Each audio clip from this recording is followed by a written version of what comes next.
Hey guys, welcome back to my channel. First things first, let's please ignore that this video is almost a month late. Better late than ever, I guess. I just really wanted to talk about the books that I read in May because it was such a good reading month for me. I read 9 books, and on top of that, I read a bunch of different genres. I read Christian theology, mystery, thriller, romance, historical romance, like you name it. On top of that, I also found some of my favorite books of all time this month, so let's get right into it. I started off the month by reading Redeeming Love by Francine Rivers. This is a Christian historical romance. It takes place in the 1800s, and we follow our main character, Angel, who was sold into prostitution at a very young age. I think she was like 12 or 11 if I'm not wrong.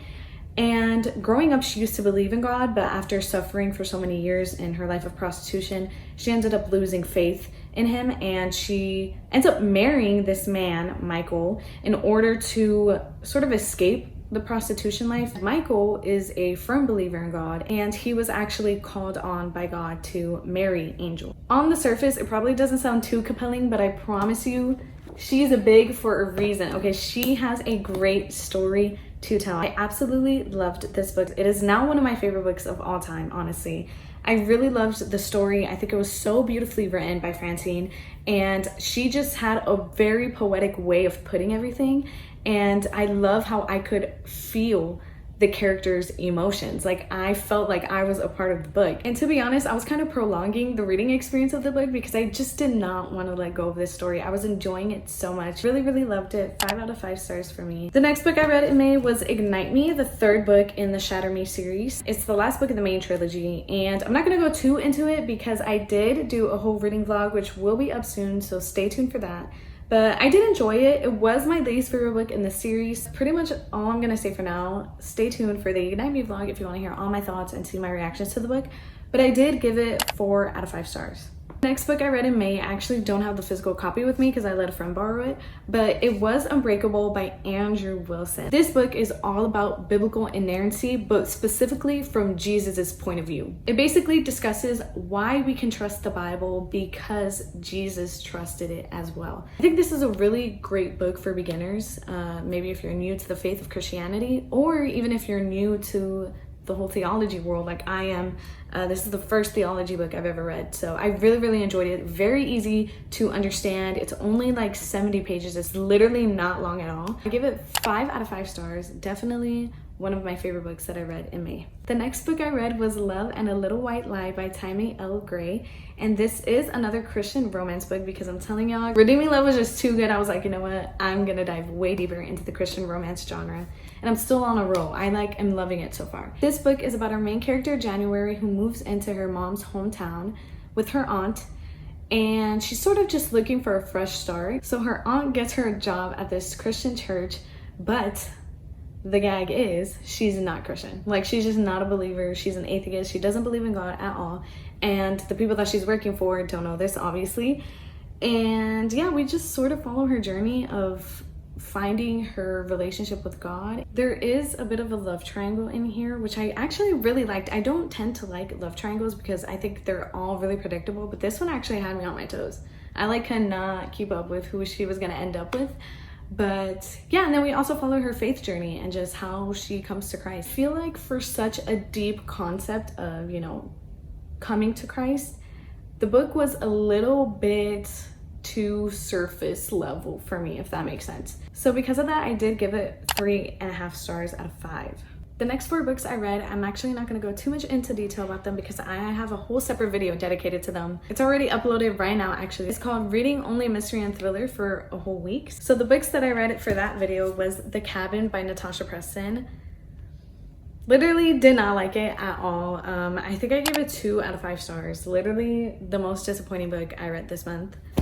Next, I read Good Girl, Bad Blood, which was the best book that I read that week. It was so good. It was so good. I think I give it 5 out of 5 stars. Then I read The Only Survivors by Megan Miranda. I actually had a pleasant reading experience when I read this book, but the book itself was kind of mediocre. So I did give it 3.5 stars out of 5. And the last book I read for that week was A Flicker in the Dark by Stacey Willingham. Y'all, this one surprised me so much because I literally was dreading reading it. because I thought I was gonna hate it. But I ended up loving it, actually. I gave it 4.5 out of 5 stars. This one was a very pleasant surprise. This next book that I read, I literally loved so much. I literally would love to read this book again for the first time. And it is Better Than the Movies by Lynn Painter. This is a YA romance, and it is fake dating, which I usually hate because fake dating tropes are like so corny to me. Like, I'm sorry, like they're so corny.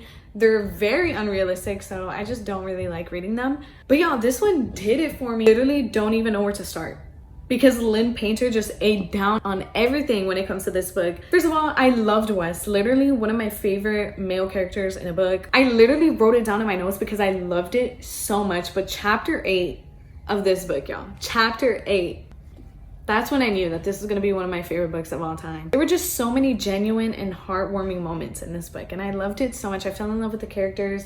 I did not want to finish this book, y'all. It's like a cheesy, you know, like quick read, but I loved it nonetheless. Of course, y'all already know I give it 5 out of 5 stars. The next book I read was The Chance by Karen Kingsbury, which is another Christian romance book. This book actually follows a bunch of characters, but our main character is Ellie, who on the night before she moves across the country, she buries a time capsule with her best friend Nolan, and they agree to meet up 11 years later to open it up together. However, both of them ended up losing contact with each other, so this book sort of follows the upcoming days to when they're about to reunite. It also follows Ellie's parents and sort of what happened between their divorce, which was actually really interesting. I thought this book was really beautiful because it had an overarching theme of faith in God and forgiveness and what forgiveness really means. I thought it was so beautiful. But I had an issue with this book because I was expecting, you know, a romance. Like, I was expecting a romance, like, but it really did not give that, because the main characters, Ellie and Nolan, are literally apart the entire book, and they don't reunite until like the last,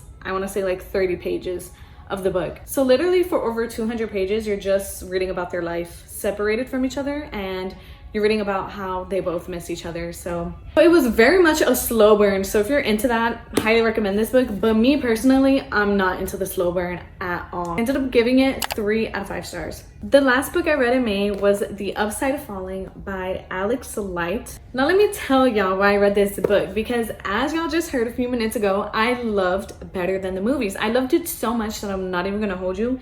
It did kind of put me in a reading slump, and I was just like, I just want to read it again for the first time, but obviously I can't. So I was like, let me try the next best thing. So I looked up on TikTok like books that gave Better Than the Movies, and The Upside of Falling was one of the suggestions.